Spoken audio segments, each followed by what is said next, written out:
You're going to need 2 tablespoons of olive oil to saute the pita bread with. You'll need 1 tablespoon of yeast, a 1/4 cup of warm water to dissolve the yeast in. You're going to need 2 tablespoons of sugar, 1 tablespoon of salt, and then you're going to need 2 cups of warm water in order to form the dough. So combine all these things. Of course, you always dissolve your yeast with your warm water in the beginning with a little bit of sugar. And then you're going to add the remainder of your warm water to the bowl, and then add your flour and a little bit of salt until you get a dough. Then you let your dough rise for about ½ hour, and after you let it rise for ½ hour, here it is, a nice smooth dough. Of course, you're going to knead it. You're going to knead all your ingredients together to get a nice smooth dough. Let it rise, and then cut with a dough cutter your dough into little ball shapes, and then flatten it out with a rolling pin. So all I did was take a little bit of dough, about 2 tablespoons of dough, and using my rolling pin, I rolled them out.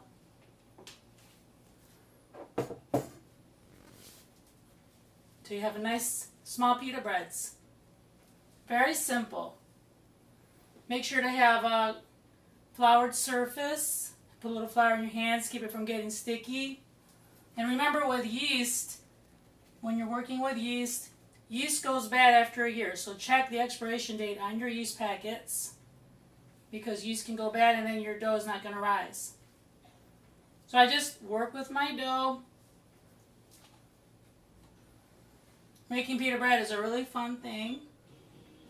I'm going to add my 2 tablespoons of olive oil to my pan. And the great thing about this recipe is that you can either saute your pita bread on a pan, like I'm going to do, or you can bake them also in the oven. It's optional. If you want to bake them in the oven, you can do that. Drizzle a little bit of olive oil on top and bake them in the oven the same way at 350. Or you can saute them. Just make sure your pan is about medium heat. You want to take each pita and put that on top and saute it. Don't let it get too hot, because then they turn brown really fast. Now the thinner you get them, the better, because they're going to cook more thoroughly. And you just work with your pita bread, as you can see here. There's nothing better than homemade pita bread. Sometimes you go to the store and you get the pita bread and it can be awfully dry and it's not very appetizing. But I always take the homemade pita bread and make that instead.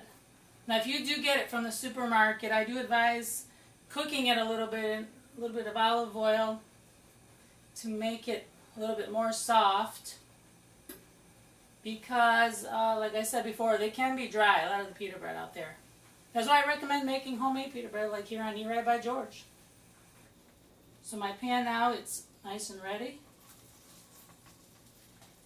And pita bread is so versatile. You can do so many things with pita bread. You can use it like we are today with dips, cut it into little triangles, like I'm going to show you later. You can use it as a sandwich. Put a little bit of your favorite deli meat in the middle, make it a sandwich with lettuce and tomato. You can dip it in a little bit of pizza sauce. You can make pita pizzas. So many different things. I love cooking with it.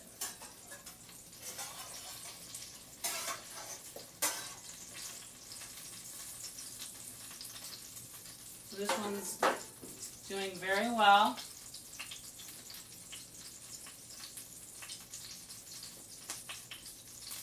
And what I like to do is I just keep going. You don't want it to bubble too much. So I just keep going around with my pita bread dough and smoothing it out. And you can make them big or small, it all depends on your preference.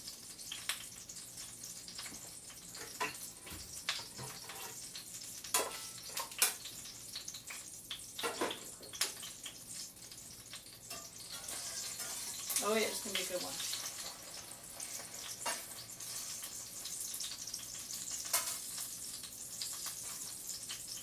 Let your pan get hot. It's good to have a spatula, it's a lot easier to turn. And the great thing about working with dough is that you're getting better and better. You're getting a lot of practice. And you can do so much with dough. You can make little rolls that are great for dinner. You can make homemade bread that tastes so much better than some of the stuff you buy at the grocery store.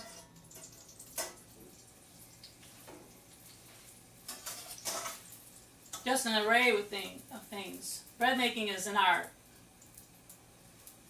Let's take our first one out. You can pat it dry. As you can see, here's one starting out.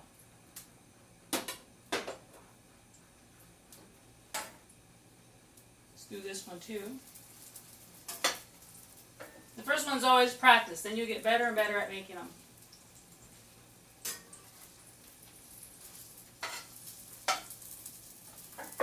And you don't want to overcook them because then they're kind of dry and then they don't fold. As you can see, I cooked this one just right and you're able to fold it.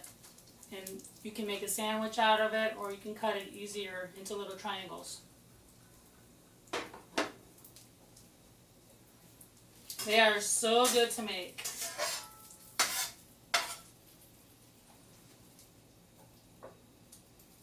And all you have to do is just take your dough cutter and just cut little balls from each one and then flatten them out. Very easy to prepare. And the nice thing about dough is that if you don't want to use it all today, you can actually put this in the refrigerator and it will last for up to 2 to 3 days. You can still just leave it like this and still make more pita breads a couple days later. Or if you want to make it maybe a month from now, it can also last in the freezer too.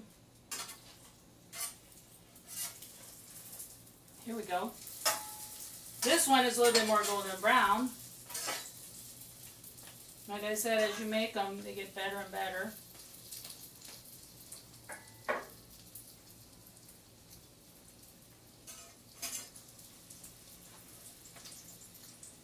And I like to move them around so that they don't get burned on the pan.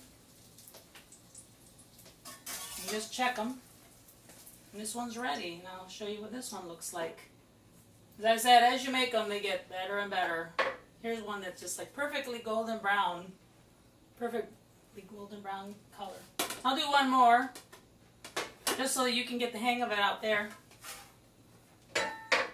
This is a bigger one. And as your pan is hotter, you can cook faster too. Here we go. Once again, I'll show you this one. Perfect pita bread. Golden brown. This is the color you want. They puff up slightly. You don't want them to puff up too much. And after I cook this one, I'm going to show you how to serve your Greek cucumber dip with pita bread. This one's cooking even faster. It's hot. Very hot, so be careful.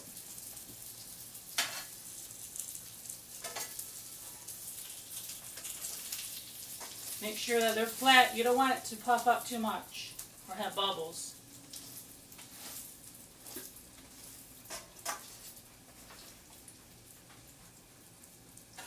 And this one's just about ready too. Once your pan's hot, they get ready really fast. We'll turn our heat off. Put that on here. And there you have it. A very quick and easy way to make your own homemade pita bread. And when we come back, I'll demonstrate how to serve your Greek cucumber dip with homemade pita bread here on You're Right by George. Stick around.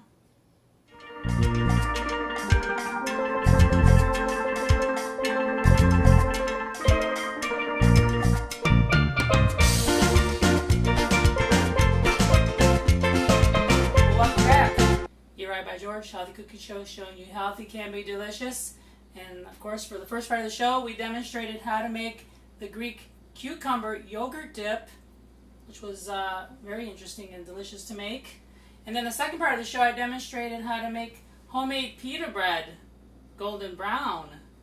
And what I'm going to show you now is how to garnish it, how to serve this. So if you have friends and family over, you know exactly how to serve this type of a dish. So first what I would do is take your yogurt dip and put it in a bowl. And then what you want to do is cut your pita bread into about 4 slices. So first in half, then quarter it. And this bread is so soft. It's the perfect pita bread. So soft, it's crispy on the outside and real tender in the middle. So next what you want to do is just take each piece and dip it right inside of your dip. Just to the corner. And there you have it. Greek cucumber yogurt dip with pita bread here on Eat Right by George. And this concludes our show for today. Thanks for watching, and make sure to check us out also on Facebook, Eat Right by George. I'm Chef Nutritionist George Rapidas.